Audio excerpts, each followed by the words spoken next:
Alors, on en vient effectivement à cette question des mutations de notre marché et de l'impact que peut avoir la crise sur la fourniture des services juridiques.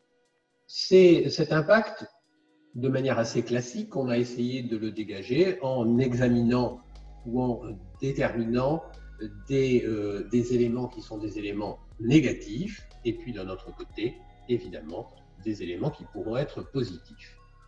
Au titre du négatif, eh bien, et c'était une des questions qui venait d'être posée, oui, il va y avoir une pression sur les prix et il va y avoir notamment une pression sur les prix de ce qu'on pourrait appeler l'entrée de gamme, c'est-à-dire des services qui peuvent être rendus par des concurrents, les Legal Tech, et ce d'autant que depuis 2 mois, nos clients certainement n'ont pas eu grand-chose à faire, si ce n'est à se promener sur Internet, où ils ont probablement découvert, s'ils ne les connaissaient pas déjà, ces offres alternatives.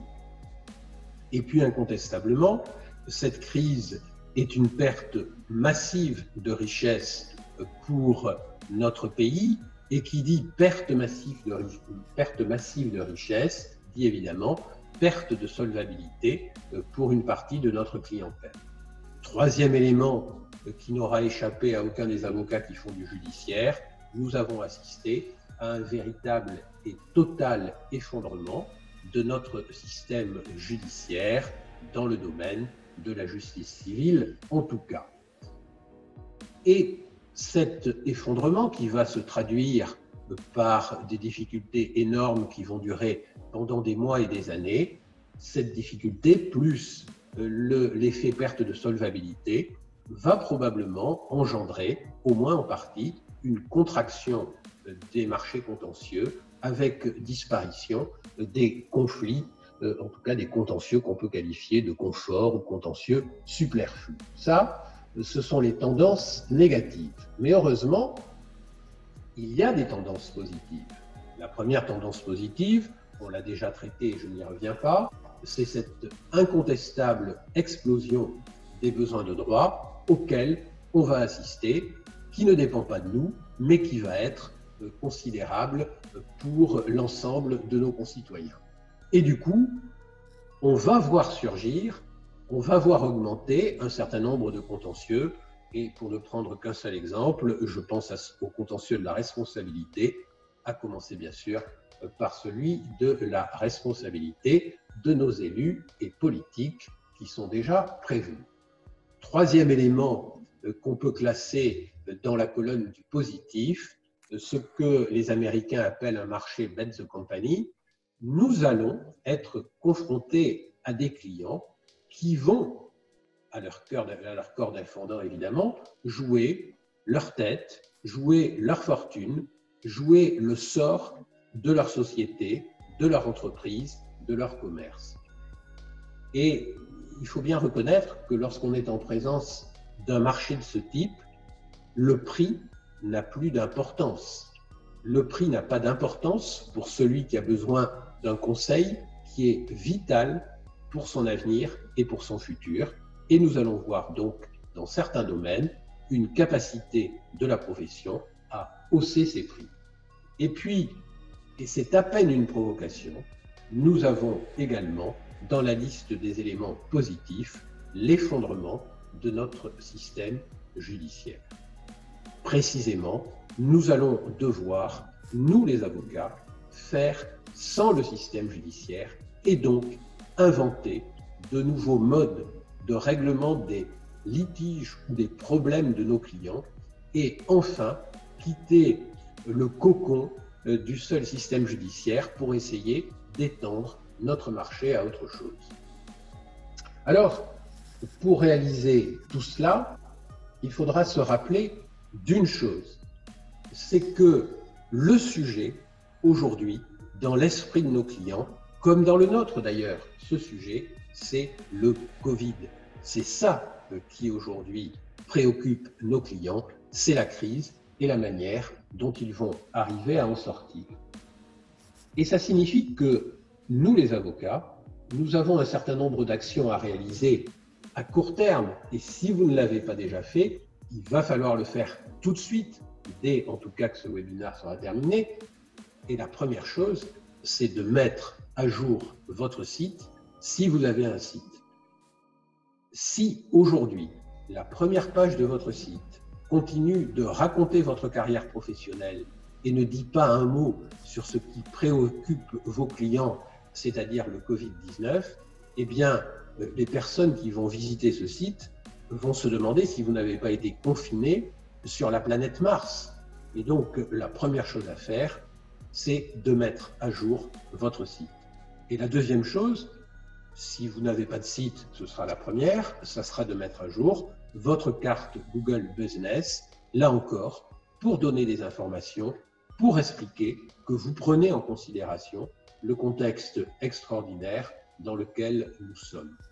Et si vous n'avez ni site, ni même carte Google Business, alors utilisez votre signature du mail, votre signature mail, pour faire passer un certain nombre de messages à vos clients. Alors, voilà, ça, ce sont les aspects effectivement de mise à jour liés directement au Covid et un petit peu les moyens, les supports sur lesquels vous devez faire ces mises à jour. Il y a également la manière dont vous devez prendre la parole en ce moment. Évidemment, et c'est encore plus vrai aujourd'hui qu'avant, il faut éviter à tout prix ce que j'appelle les publications d'ego. Les publications d'ego, c'est la publication dans laquelle vous allez vous vanter d'avoir remporté un trophée, d'être monté d'une nouvelle catégorie dans un classement et ainsi de suite. Alors, non seulement il faut les éviter, mais ou à minima, il faut être capable de les introduire et de les resituer dans le contexte dans lequel on est. Et c'est ce que nous expliquait Thierry avec les mises à jour. Ces publications d'ego, c'est exactement, et c'est un exemple que j'ai l'habitude de prendre, comme si vous alliez dans un dîner en ville, vous ne parlez que de vous. Et évidemment, à la fin, vos voisins de droite et de gauche n'ont plus du tout envie de vous revoir. Et en fait, ça va être exactement la même chose, mais avec un phénomène qui est décuplé avec cette crise, puisque les angoisses de votre voisin de droite et de gauche vont être encore plus importantes et ils auront besoin d'être écoutés, ils auront besoin d'échanger avec l'expert. Donc, attention aux publications d'ego. Et le corollaire, justement, c'est ayez des prises de parole dans lesquelles vous allez véritablement partager votre expertise et créer sur cette actualité un contenu original. Il n'y a rien de pire que ce que Charlotte Dier appelait la tentation du bruit dans un article qu'elle a expliqué dans la lettre des juristes d'affaires, qui consisterait à reprendre systématiquement, sans réfléchir, toutes les actualités comme une chaîne d'infos. Les chaînes d'infos le feront toujours plus vite et mieux que vous. En revanche, ce qu'elles ne feront pas, c'est d'ajouter la couche expertise que vous avez pour commenter ces contenus-là, pour essayer de répondre aux questions liées à l'incertitude de vos clients, ou en tout cas à leurs doutes et à leurs angoisses. Alors aujourd'hui, on trouve des quantités d'exemples de ce qui se fait dans ce domaine sur Internet avec des cabinets qui ont effectivement été capables très rapidement de mettre à jour la première page de leur site, de fournir cette information originale dont Alexis vient de vous parler, que ce soit par le biais d'articles, mais d'articles effectivement fouillés et qui apportent une plus-value, ou alors par la multiplication des podcasts, des publications audio ou vidéo. Alors, les grandes tendances sur les prestations aujourd'hui, on va voir deux grands phénomènes. Évidemment, les choses sont toujours plus complexes qu'un schéma, j'en conviens, mais en tout cas, ayez en tête ces deux grands schémas, enfin ces deux grands mouvements.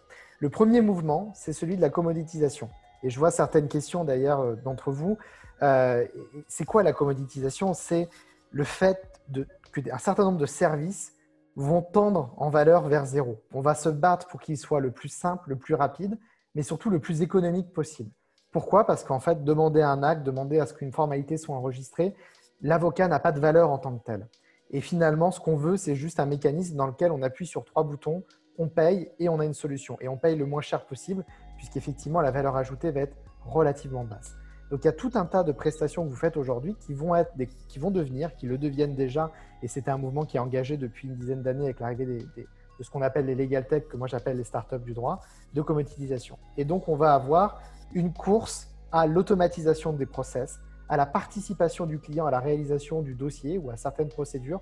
On ne va plus lui demander les choses, mais on va lui envoyer un formulaire et qui va remplir, et c'est lui qui va compléter un certain nombre de choses et vous aurez juste à valider ou vérifier les informations qu'il vous aura transmises. Et bien sûr, quand on est sur un modèle de commoditisation, et on aura l'occasion d'en reparler un petit peu plus loin, il vous faut un très grand volume pour atteindre la rentabilité. Votre marge par vente va être beaucoup plus faible, puisque vous allez tirer vers les prix, on va être plutôt sur des offres dites low cost, mais par contre, vous allez compenser avec un grand volume. Donc, c'est tout l'enjeu justement de ces types d'offres-là sur lesquels effectivement le marché se tend. Et puis à droite, on a un deuxième mouvement qui va être un mouvement inverse. Dans toute crise, il y a également des services qui sont des denrées rares, qui sont des denrées à forte valeur ajoutée et pour lesquels les prix augmentent. Et en tant que professionnel du droit, beaucoup de vos prestations vont être dans cette situation-là. Les prix vont augmenter parce que, et Thierry l'expliquait très bien avant, un certain nombre d'acteurs de l'économie vont jouer leur vie, vont jouer celle de leur entreprise, celle de leurs salariés. Et quand on joue sa vie, on est prêt à n'importe quoi pour se payer les meilleurs services du meilleur expert. Premier point. Deuxième point, il y a des gens qui vont être en grand sentiment de détresse. Et votre expertise va également permettre de les rassurer, de les réconforter. De la même manière, évidemment, à ce niveau-là, vous avez une valeur ajoutée qui est énorme. Ensuite, vous avez des prestations qui vont être indispensables dans cette crise. Et surtout, et aussi, une crise a toujours pour phénomène d'augmenter la différence des richesses. Et donc, vous allez avoir des gens de plus en plus riches qui seront capables d'acheter des prestations juridiques également plus chères que ce qu'elles pouvaient l'être avant. Évidemment, ça ne concernera pas tout le monde. Il y a tout un pan du marché qui va se tendre. Alors, en synthèse, gardez bien ça à l'esprit. 1, on essaie de créer de la valeur à court terme. 2, il y a tout un mouvement dans lequel vous allez devoir repenser votre chaîne de production de valeur parce qu'un certain nombre de vos services auront une valeur qui va arriver sur un marché qui va devenir beaucoup plus concurrentiel, sur lesquels les clients voudront payer le moins cher possible parce qu'ils seront dans une logique d'économie. Et donc, il va falloir automatiser des process, ainsi de suite. Et puis, en dernier lieu, il y a d'autres prestations, des prestations de niche ou des prestations sur lesquelles vous avez une expertise qui est très rare et qui permet véritablement de sauver un acteur, sur lesquelles n'ayez pas peur d'augmenter vos prix parce que finalement, votre valeur, la valeur du service que vous donnez, devient essentielle, je ne vais pas comparer ça à des masques parce que ça serait probablement malvenu, mais en tout cas deviennent des denrées rares et vos expertises en tout cas auront une énorme valeur ajoutée pour la personne à qui vous allez la fournir.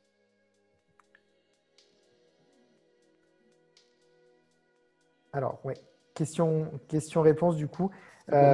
Donc, de nouveau sur le temps des questions. Alors, justement, on a eu pas mal de questions qui ont été posées. Alors, comment faire quand on est on va dire un petit cabinet, qu'on n'a pas le temps pour rédiger des articles, qu'il y a une forte pression à la baisse des honoraires? Comment faire justement pour pouvoir fournir le minimum nécessaire en termes de communication pour pouvoir investir et démarrer, se mettre dans la spirale vertueuse dont vous avez parlé? Alors, Alexis et Guillaume, vous êtes des fournisseurs de ce type de service et donc c'est peut-être à vous de répondre sur ce plan-là. Clairement, c'est une des questions que nous avons identifiées et que nous traiterons tout à l'heure comme étant un des problèmes que rencontrent les cabinets les plus petits et notamment les cabinets individuels. Mais Alexis, tu veux peut-être en dire un petit peu plus? Je vois par exemple là une question qui nous est posée, qui est probablement celle qui t'a inspiré Guillaume, qui est effectivement ce temps-là et on n'est pas du tout technophile, est-ce que finalement on va y arriver? Alors, il n'y a pas besoin d'être un développeur pour réussir à faire ça. Il existe des tas de solutions sur le marché qui sont bien, qui ne coûtent pas forcément très cher et qui peuvent véritablement vous solutionner beaucoup de choses. Donc déjà, essayez, fixez-vous un challenge qui est de consacrer un petit peu de votre temps et pour tester ces nouveaux outils et regarder la valeur qu'ils pourraient vous apporter. Prenez ce temps-là, parce que si vous ne prenez pas ce temps-là, effectivement, vous allez être en permanence la tête dans le guidon et vos solutions ne vont pas se résoudre toutes seules et vous allez au contraire accumuler des problèmes. Donc, prenez du temps pour vous occuper de vous. Je pense que c'est le meilleur conseil que je peux vous donner avant même de vous orienter vers des solutions. Ensuite, soyez rassurés, la technologie n'est pas forcément inaccessible. Au contraire, elle devient de plus en plus simple. Elle devient de plus en plus accessible pour des non-développeurs. Donc, il ne faut pas avoir peur de ça. Et puis enfin, le dernier temps, je crois que même quand on a un cabinet individuel, on peut réussir à trouver 2 heures dans sa semaine pour écrire un article. Et ça peut être un objectif que vous fixez, un article par semaine, un article toutes les 2 semaines. Mais ça ne me semble pas insurmontable, même quand on a un avocat individuel, avec beaucoup de travail. Alors, on parlait justement de commoditisation, de plus-value. Une question intéressante, justement, c'est faut-il alors créer 2 cabinets d'avocats, l'un pour la commoditisation d'un côté, l'autre pour la plus-value? L'expérience qu'on peut avoir de l'innovation disruptive, telle qu'elle a pu être théorisée par un certain nombre d'économistes, montre qu'il est extrêmement difficile, lorsqu'on est sur une partie du marché, de s'installer sur une autre partie du marché aussi éloignée sur le plan de la logique de la précédente. En clair, lorsque vous êtes Air France, vous avez du mal à vous transformer en même temps en low cost. Ce qu'il faut faire, c'est probablement choisir la partie du marché sur laquelle on va concentrer ses efforts. Et ça sera certainement encore plus vrai aujourd'hui, où nos moyens financiers vont tous être réduits ou limités. Je partage complètement ton sentiment, Thierry. Parfait. Je vous laisse la main maintenant pour poursuivre la prochaine partie de notre webinaire.